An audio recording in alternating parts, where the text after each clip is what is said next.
Hey there, do a little job in the shop tonight. This is kind of a rush job for a local customer. They have this blade that they need this 6-bolt flange machined into. So typically this blade would go on a shaft with an inner flange, the blade, an outer flange, and a bolt would clamp the two together. And you can cut, I don't know, within about 2 or 3 inches of a wall or some other obstruction.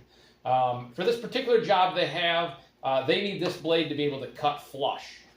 So that's what this pattern does. There's countersink bolt heads or bolts that go in here that hold it here, so there's nothing on the outside of it, so they can cut flush.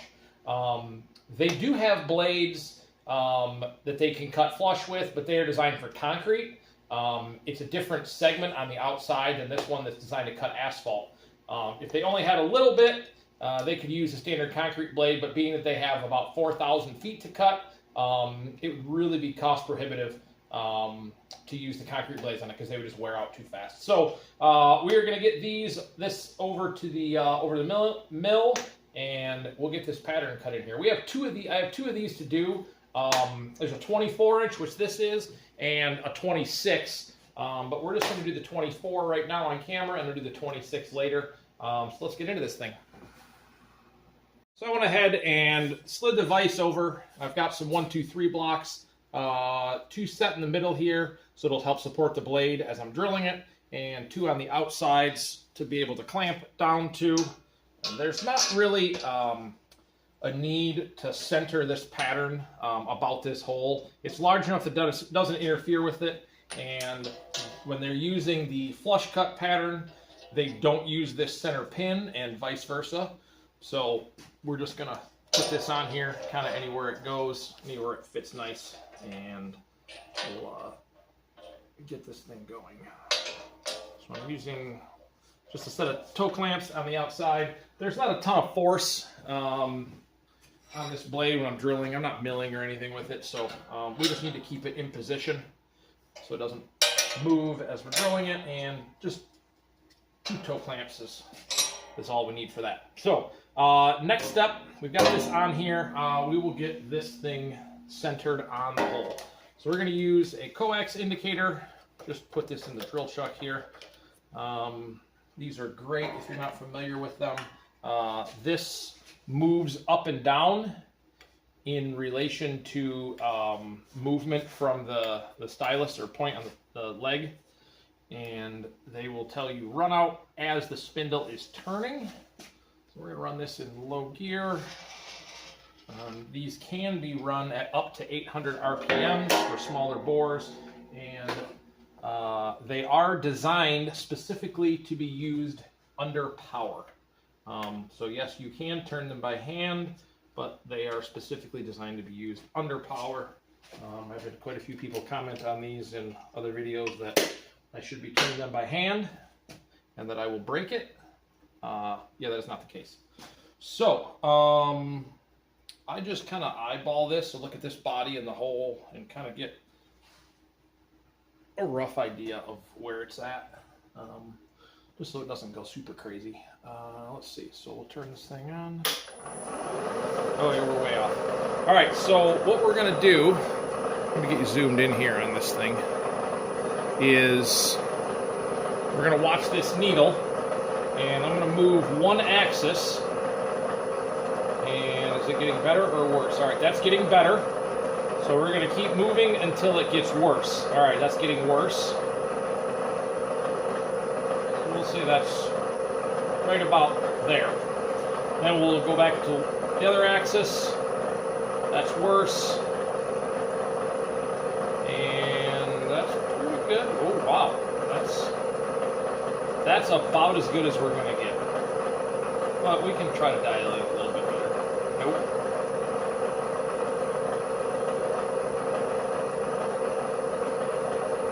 That's good enough. I mean,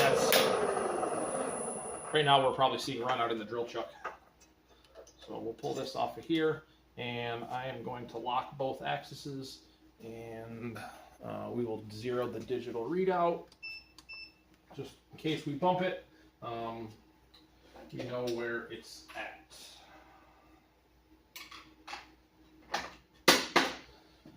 All right, next step, let me swing you over to the readout here. All right, so what we're going to do now is we have our axis set to 0, 0. So we're going to scroll this thing over. No, sorry, that one.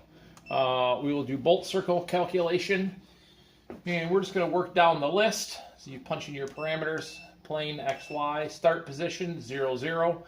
If you were working from a datum, say you were working over here and your datum was here, and you were, say, 2 inches over and 3 inches down, you could type in 2 inches and 3 inches, and it would start you here instead of on the 0. But we know we're on the 0.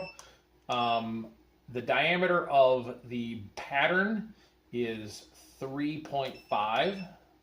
So we'll punch that in, hit enter. Start angle, this goes 360 degrees plus the angle, which is what we want.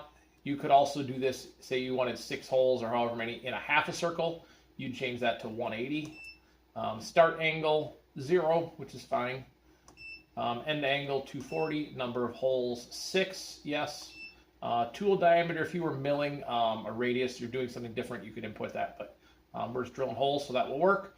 We'll hit start, and that gives us a bubble. Why is that not in the middle there? That's kind of weird. All right, let's go back. All right, 0, 0. Diameter 3.5. Yep.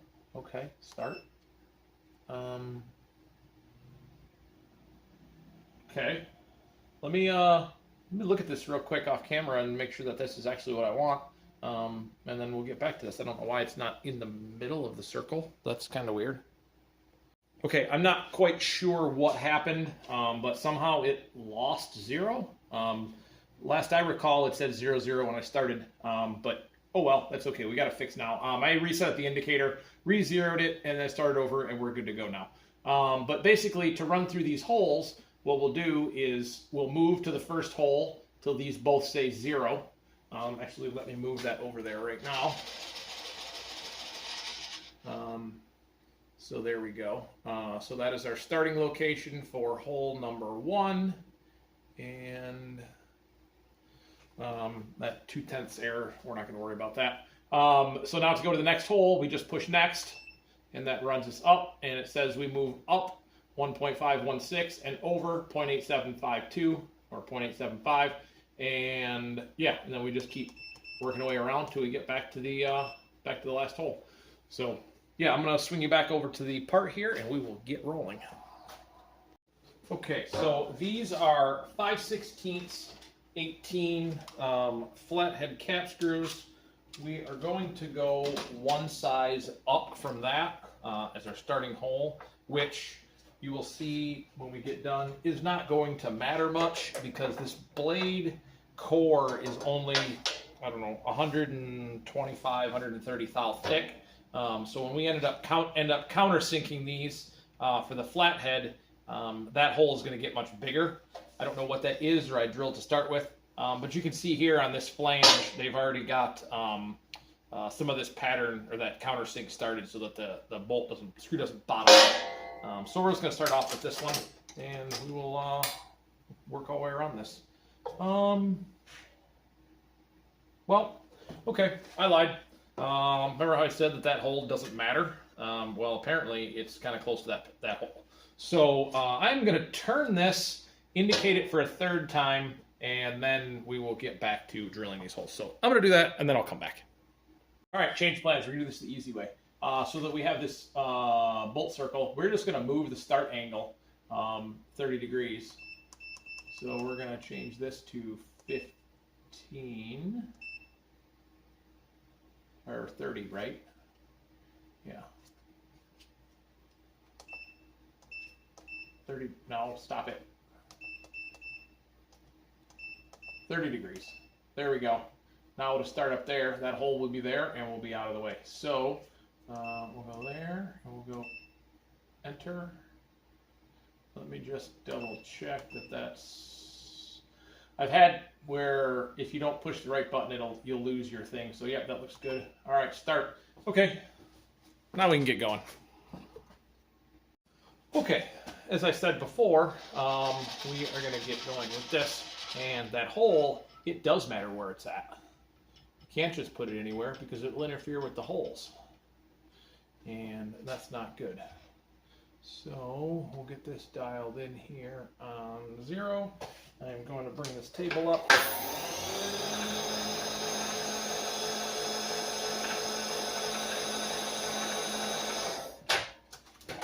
I'm going to run a center drill on all of these just so that they are, so we can ensure that they're in the right spot. No, I lost my chuck key. Oh, there it is. So we'll run these. These blades are fairly hard, so we're going to run this kind of slow. We'll run it maybe 250.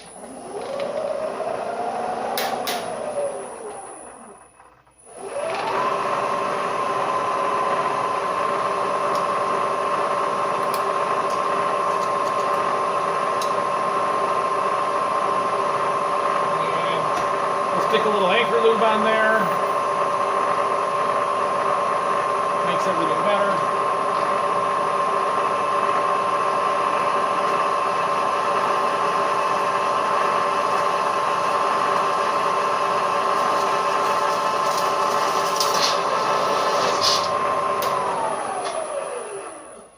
So I'm going to run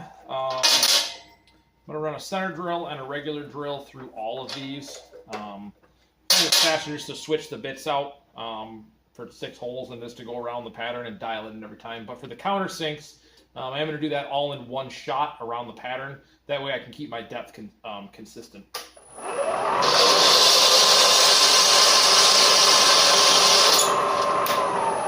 right, so we'll reach over, next hole, that runs straight down.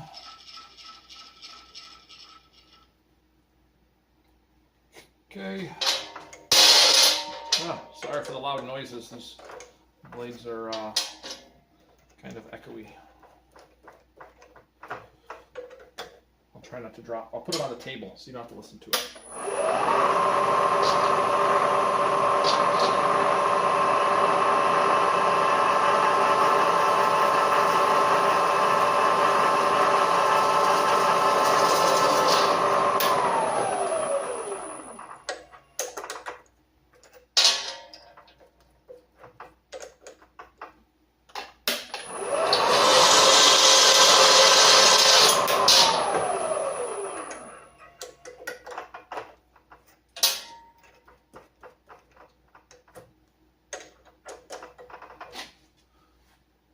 Now, for small patterns like this, I skip drill. I feel it's a little bit faster. Maybe it is, maybe it's not. Maybe it's just me being weird, but it seems like it takes less time to just run in a square and then move to the next one and run in a line than it does to go all the way around. Moving just one axis instead of 2.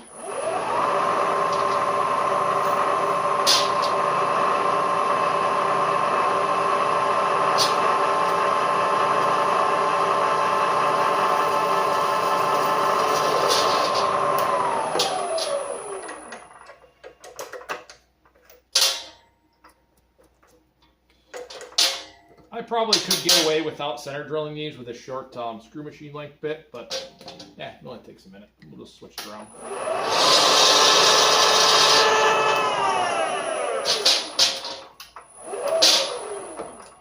Either it wasn't tight enough or I was pushing a little hard on it, but yeah, didn't bring a burr up on it, so that's all right.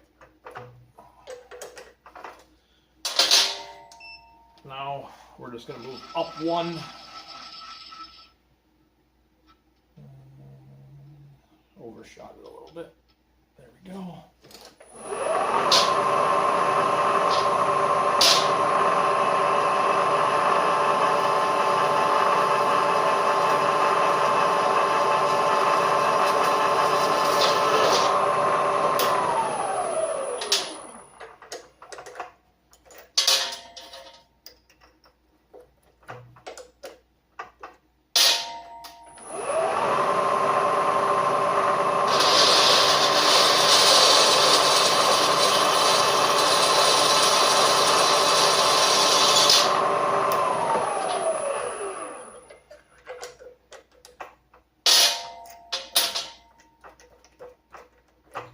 right, now we'll run to the next hole, and then we'll just run back down to the other one.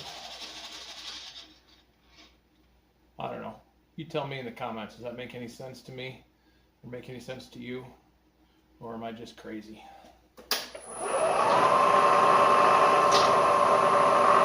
I mean, I know I'm crazy, but what I'm doing crazy.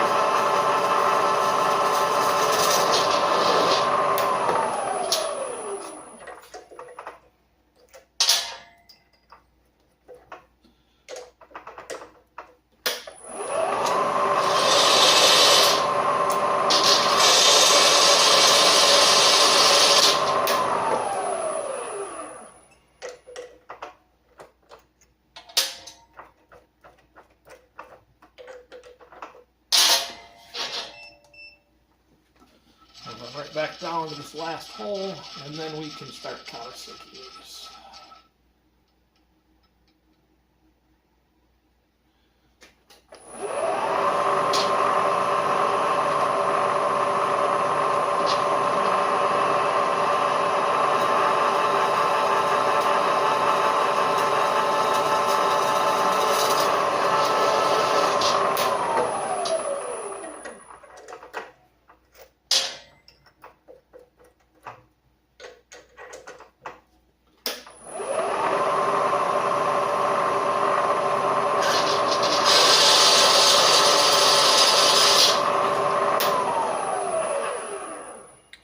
When I do this next blade, I can measure this hole diameter after we countersink it, and then drill the first hole based on that size, so we don't have a bunch of extra material to remove the countersinks. So we are going to go with just a standard 6-flute countersink. I would go with carbide if I had it, but I don't have a nice carbide one.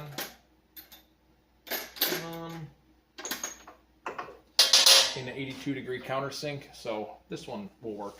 I've done them before. It's not that big of a deal. So let me grab a bolt for this. Okay, so I've got a flathead Allen, or flathead cap screw, and a magnet, so I can grab these out because I can't really get underneath to reach it out of there. So we'll start moving this down and see what, just run that a little slower. Countersinks you want to run quite slow because you're only using a small amount of the flute and you tend to overheat them.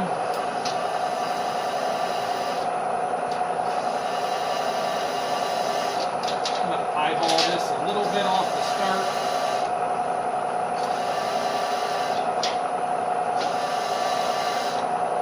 That looks like we're getting close.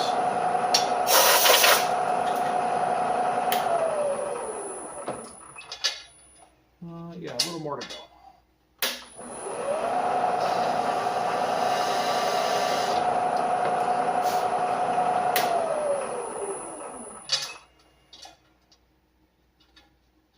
Just a little bit more. We're close.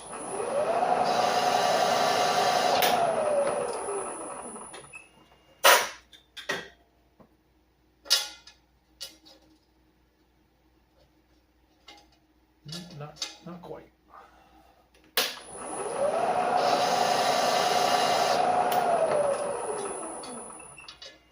There we go.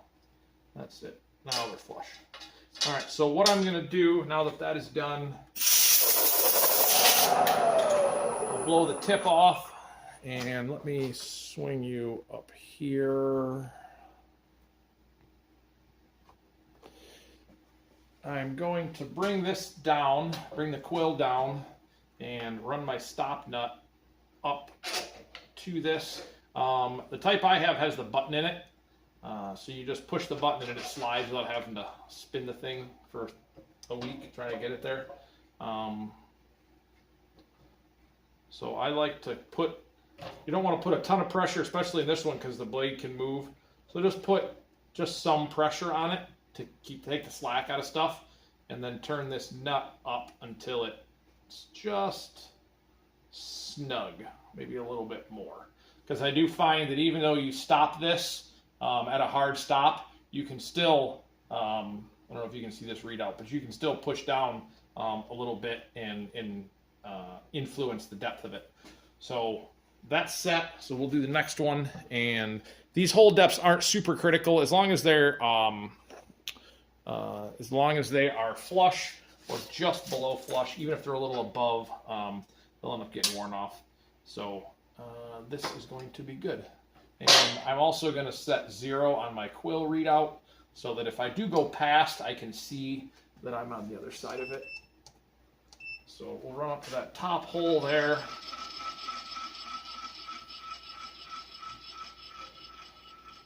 I'm going to leave the anchor lube that's on there, but I'm not really going to add more. I do find that sometimes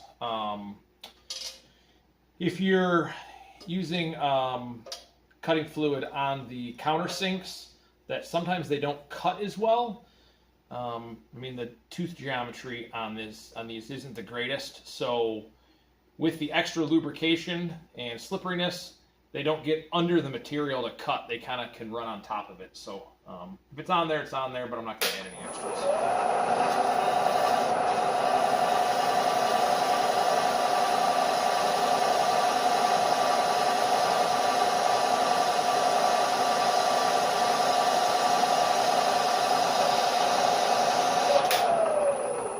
Okay.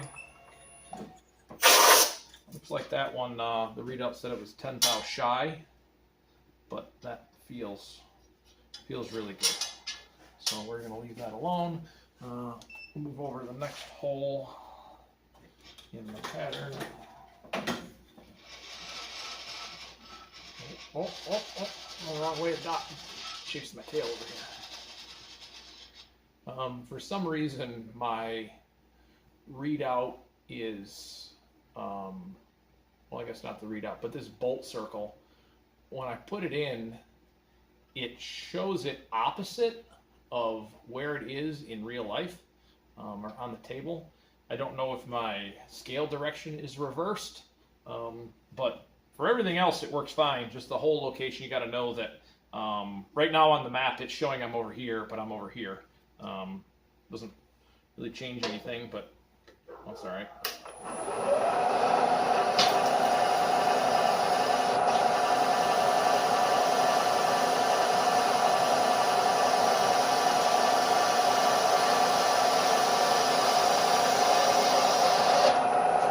Oh, I was reading that wrong last time.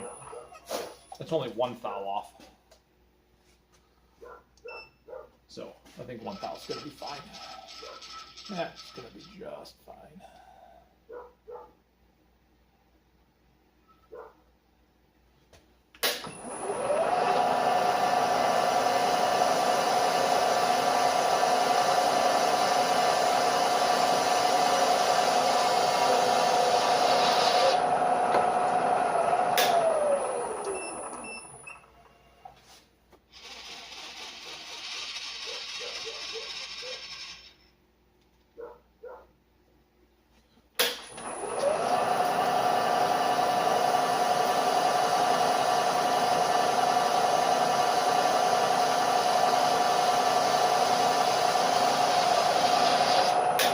Now, if for some reason this this pattern were off, I mean it's not, but if it was off, 20 thou or something for some reason, and you couldn't indicate, I perfectly off the middle, this blade does wear as it cuts, so it will compensate for any out of roundness. And even from the factory, these blades aren't super straight or flat. You might start cutting and you look and there's still paint on one side when you touch it for a second. So this is going to be, so it's always just nice to know.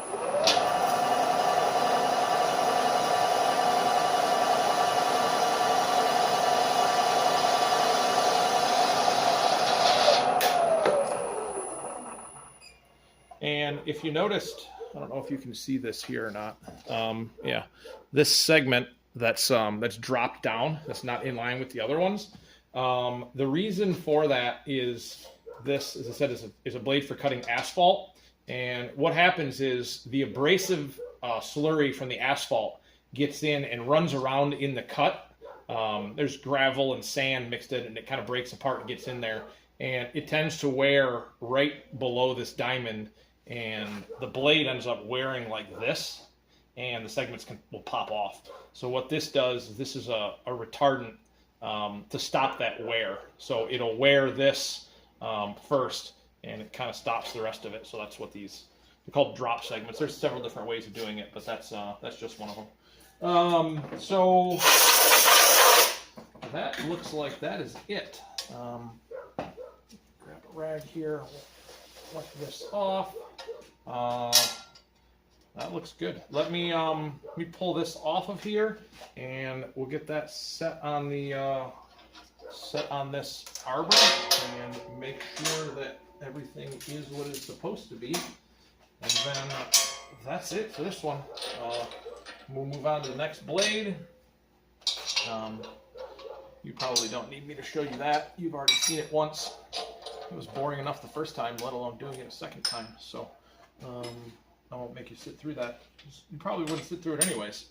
So just switch to something else. So let me just set that on there. And where's the hole at? There it is.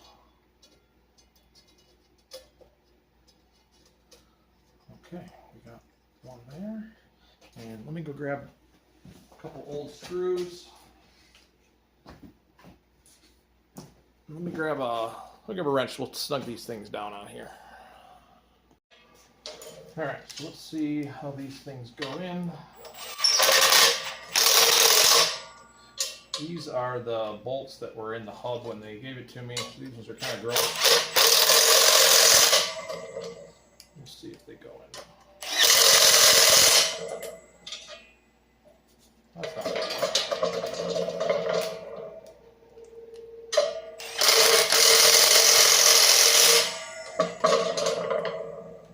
Well, that looks everything's lining up.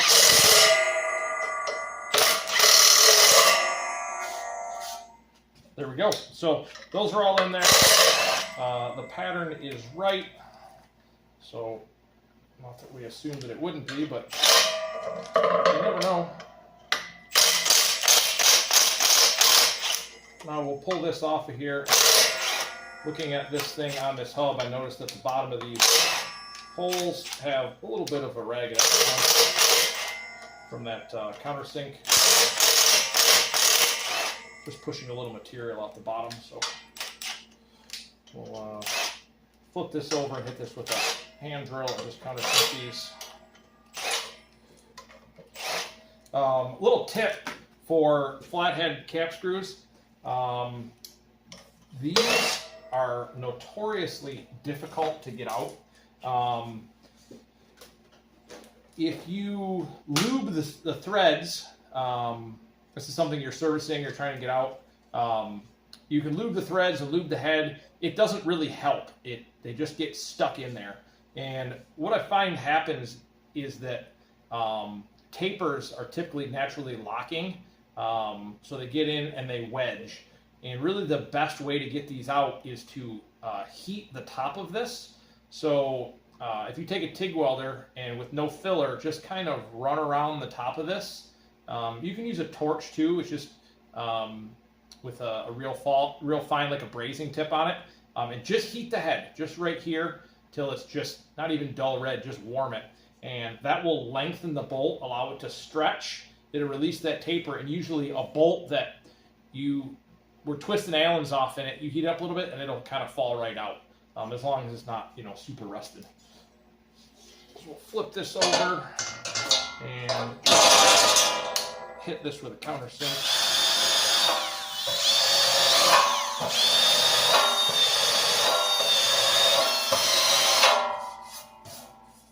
Okay, those are all smooth. And let's just make sure we didn't turn up a burr on the other side. Nope, they all feel good. All right, so what I am going to do is I'm going to measure this hole, and I'm going to drill the holes in the next blade with this size hole. It'll just save a little bit of countersinking. Not really going to change much, but that's it. So we've got this 24-inch blade on the Bridgeport drilled out. That pattern. We'll do the other one and get this delivered to the customer tomorrow. Thanks for following along.